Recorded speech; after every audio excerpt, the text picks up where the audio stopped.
ये वैशु अभी तक आई क्यों नहीं? इतनी देर क्यों लगा रही है? मंजू बहनी ने तो कहा था कि वैशाली आज मंदिर आ रही है। पिछले 3 घंटों से मैं पागलों की तरह काम धंधा छोड़कर उसका इंतजार कर रहा हूं। बाबा, अब हम जा सकते हैं क्या? मुझे नहीं लगता हम जिसका इंतजार कर रहे हैं वो आ जाएगी। तुम्हें ये सब सोचने की जरूरत नहीं है। तुम्हें जितना कहा गया उतना करो। और मैं तुम्हें फ्री में लेकर नहीं आया हूँ, पैसे दे रहा हूँ तुम्हें। इतने पैसे जितने तुम भीख मांगकर कभी नहीं कमा पाओगे, समझे? चलो बैठो इधर। ठीक है बाबा।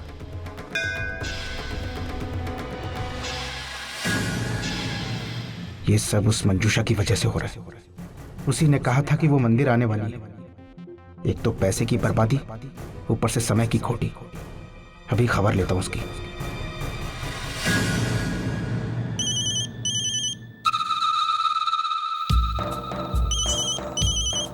धर्मेश,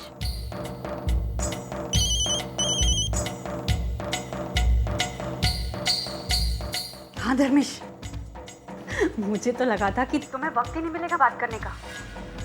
कहो, क्या हुआ? अरे क्या हुआ? किसके ख्यालों में खोए हुए हो? अच्छा मजाक बनाया आज आपने मेरा। इस तरह आपने मेरे साथ झूठ क्यों बोला? ये मत भूलिए, आपकी जिंदगी की कुछ चाबियां अब भी मेरे पास हैं। एक बार घुमा दी ना तो। धर्मेश, ये तुम क्या कह रहे हो? आपने मुझसे कहा था वैशाली यह मंदिर में आएगी। मैं पागलों की तरह 3 घंटे से उसका इंतजार कर रहा हूँ, अभी तक नहीं आई। क्या? तुम अब तक उसका इंतजार कर रहे हो? लेकिन वैशाली तो यहाँ 2 घंटे पहले ही पहुंच चुकी है। मुझे तो लगा था कि तुम्हारी और वैशाली की मुलाकात हो गई होगी। आप भी कमाल करती हैं। वैशु वहाँ घर पर है और आपने एक बार भी मुझे खबर करना जरूरी नहीं समझा? एक काम ढंग से नहीं कर सकती आप। आपको पता है आपकी बेवकूफ़ी की वजह से कितना नुकसान हुआ है मेरा? धर्मेश देखो, मैं नहीं चाहती थी कि तुम्हारा कोई नुकसान हो। अरे मेरा विश्वास करो, मैंने तो यहाँ घर में यही सुना था कि वैशाली ने कहा था कि वो मंदिर जा रही है। तो फिर तुम्हारी उससे मुलाकात कैसे नहीं हुई? अब यही सोचते रहिए आप। आपको आखिरी मौका दे रहा हूँ। आगे से जब खबर पक्की हो तभी मुझे फोन करना। धर्मेश, फोन रख दिया? अरे अगर वैशु मंदिर नहीं गई थी तो फिर कहाँ गई थी वो?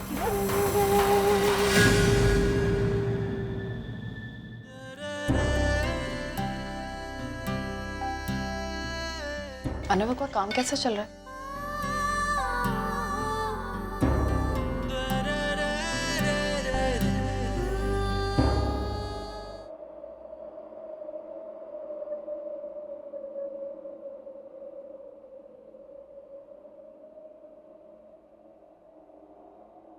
तो अपना बाल खोल के क्यों नहीं रखती?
अरे दादा एक चाय पिलाना बढ़िया सी।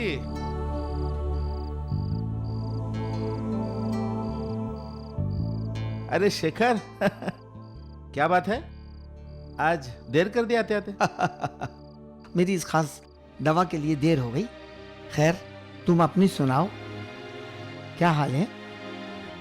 क्या कहूं शेखर, बस ठीक ही है। क्या बात है मनोहर, आज इतने उदास क्यों हो? कैसे बताऊं यार, तुझे तो पता है मैंने बेटियों की शादी के लिए बैंक से लोन उठाया था। हाँ हाँ। तो बैंक वालों का एक नोटिस आ गया है, पैसे भरने के लिए कहा है, वरना वो मेरे घर पर कार्रवाई कर देंगे। ओहो। बहुत कोशिश की शेखर मैंने पैसे जुटाने की, लेकिन इकट्ठा नहीं कर पाया। बस इसी की वजह से मैं बहुत टेंशन में हूं। तू एक काम करते हैं, तू इसका एक घूंट पी ले, जैसे ही हलक में उतरेगी सारे टेंशन गायब। अगर ऐसा होता तो सारे लोग इसके साथ सारी परेशानियां पी जाते हैं और फिर दुनिया में कोई टेंशन ही नहीं रहती। अरे एक बार पी के तो देख, सारे दुख दर्दों की दवा है ये। नहीं शेखर, ये दवा नहीं है, ये जहर है, जहर। ये धीरे धीरे इंसान को अंदर से खोखला कर देती है, दवा नहीं हो सकती। ठीक है, जहर ही सही। तुम्हारी लाख दवाएं मिलकर भी जो सुख और शांति नहीं दे सकती, ये जहर देता है मुझे, ये जहर। शेखर तू गलत सोच रहा है, ये किसी के जीवन में शांति नहीं ला सकती। अगर ये कुछ लाएगी ना तो सिर्फ अशांति। और जहां तक मुश्किलों का खात्मा करने का सवाल है, ये मुश्किलें खत्म नहीं करती, मुश्किलें खत्म करने के एहसास की तैयारी करती है बस। तेरे इस ज्ञान का मुझ पे कोई असर नहीं होने वाला। क्यों मेरा शराब पीने का मूड खराब कर रहा है? तू खुशी से अपनी चाय पी और मुझे ये दवा पीने दे। इसी दोस्ती के नाम पे चेयर्स कर लेते हैं। हाँ हाँ भाई, क्यों नहीं। Cheers!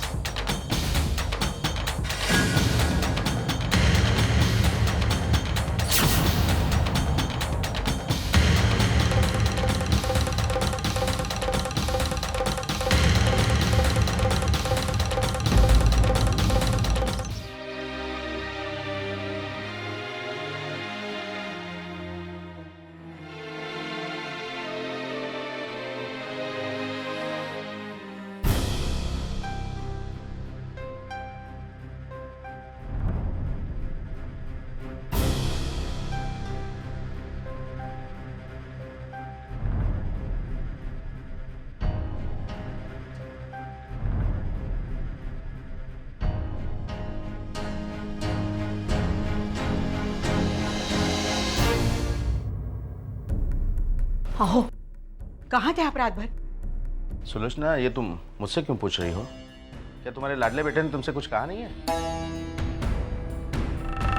मैं आपके मुंह से सुनना चाहती हूँ। मेरे मुंह से क्यों सुनना चाहती हो तुम? तुम्हारे बेटे ने जो कहा वो सही होगा। क्या तुम्हें अपने बेटे पर भरोसा नहीं है? विश्वास क्यों नहीं है? मुझे पूरा भरोसा है अपने बेटे पर।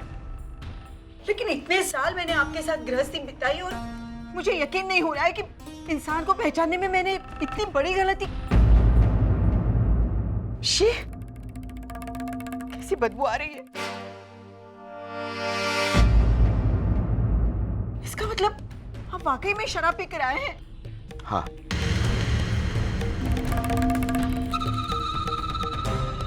मैं शराब पीकर आया हूँ और रोज पीता हूँ शराब। बस आज तुम्हें पता चल गया है, इतना ही।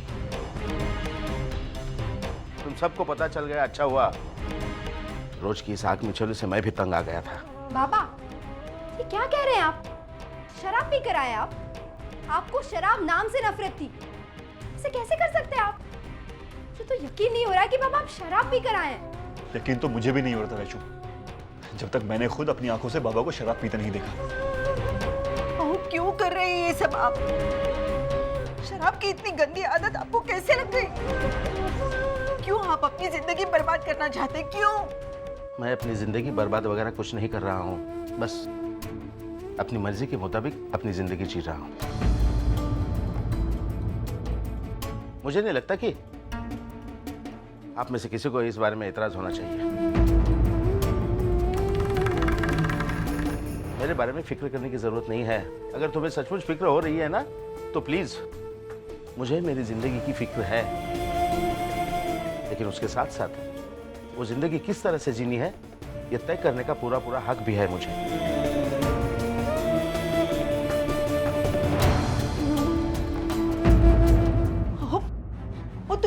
बोलता है? ये सब करने से पहले आपने हमारे बारे में जरा भी नहीं सोचा? आपको इस हालत में देखकर हम पर क्या बीतेगी? क्या यही आदर्श रखना चाहते हैं आप बच्चों के सामने? इसीलिए आपने अच्छे संस्कार, अच्छी पढ़ाई लिखाई दी है। बच्चों को अच्छी परवरिश, अच्छी शिक्षा, अच्छे संस्कार, एक सुलझी हुई जिंदगी देना मेरा कर्तव्य था, मेरी जिम्मेदारी थी, और मैंने वो जिम्मेदारी अच्छी तरह से निभाई भी है। अब बच्चे बड़े हो गए हैं, खुद का भला बुरा वो खुद सोच सकते हैं, और फिर भी तुम चाहती हो कि मैं उनकी जिम्मेदारियां अब भी उठाता रहूं? उनकी जिम्मेदारी, उनकी खुशियां, उनकी परवरिश, उनकी शिक्षा, यही मैं आज तक करते आया हूं। आज जबकि मैं खुद के लिए जीना चाहता हूं, जिंदगी थोड़ी सी एंजॉय करना चाहता हूं, तो इसमें बुराई क्या है? पापा, पापा बुरा ये है कि आप जिंदगी शराब पीकर एंजॉय करना चाहते हो। अरे जिंदगी एंजॉय करने के और भी तो तरीके हैं ना, आप उसे क्यों नहीं अपना रहे हो? शराब पीना ये अच्छा है क्या बाबा? आपको शोभा देता है क्या? बस वैशु, बस बहुत हो चुका। जो भी आता है मुझे ही ज्ञान सिखाते जा रहे हैं। बच्चा नहीं हूं मैं, सही क्या है गलत क्या है अच्छी तरह से जानता हूं। मैं जो कर रहा हूं ना वो सही कर रहा हूं। रही बात शराब की, तो वो मैं अपने पैसों से पीता हूं, और जब तक मेरा मन करेगा मैं पीता रहूंगा। जिस किसी को इससे प्रॉब्लम है वो ये घर छोड़कर जा सकता है।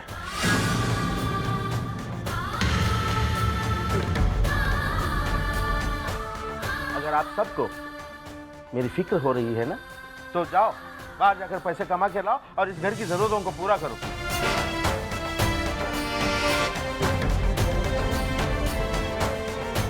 थक चुका हूं मैं। हाँ, सबकी जिम्मेदारियां उठाते उठाते बहुत थक चुका हूं मैं।